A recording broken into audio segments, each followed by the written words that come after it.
The phrase, a daughter of an ordinary family, originates from the Jin Dynasty poet Sun Chua's poem, Qingrenbiyu Ge Lover's Song of Jade. The expression is used to describe a woman who, though born into a humble or common family, possesses the grace, elegance, and refinement usually associated with women from noble or aristocratic backgrounds. It's a way of praising someone who, despite not having wealth or status, carries herself with extraordinary dignity and inner beauty. The Lantern in the Alley. In a quiet town nestled between mountains and mist, there lived a girl named Alira, born to a seamstress and a cobbler. Their home was a narrow stone cottage tucked at the end of an old alley where ivy grew wild and lamplight barely reached. Alira was an ordinary girl by every appearance. Woolen dresses made by her mother, shoes worn a little thin, and a daily routine that changed with the rhythm of the seasons.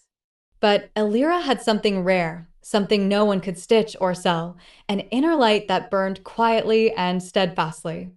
Each morning, she would rise before dawn, light a small lantern, and walk through the town to tend the gardens of the elderly, help shopkeepers arrange their stalls, and bring water to homes too far from the well. She never asked for payment. Beauty, she once said, is the art of being useful with grace. The townspeople began to notice her, not for her looks or lineage, but for the way she listened, how she spoke gently when tempers flared, how she noticed the sadness others tried to hide. Children followed her like she was sunlight, not because she was exciting, but because they felt safe near her. One day, a nobleman's carriage broke an axle on the road by the alley. No servants could fix it, and the nobleman, wealthy but restless, sat in irritation. Alira happened by and offered help. With rope, wit, and a bit of mud, she fixed the wheel. The nobleman asked her name, expecting some powerful family connection.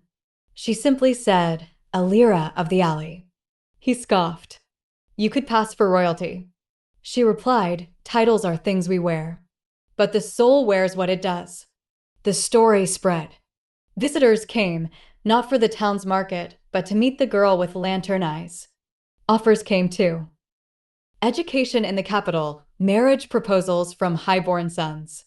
But Alira stayed. When asked why, she answered, greatness isn't in rising above others. It's in lifting what's around you until it no longer feels below. Years passed. Her alley changed. It glowed now, clean, green, and warm. The old lamplight grew brighter, not from electricity, but from people who had learned, through her, to carry a light of their own.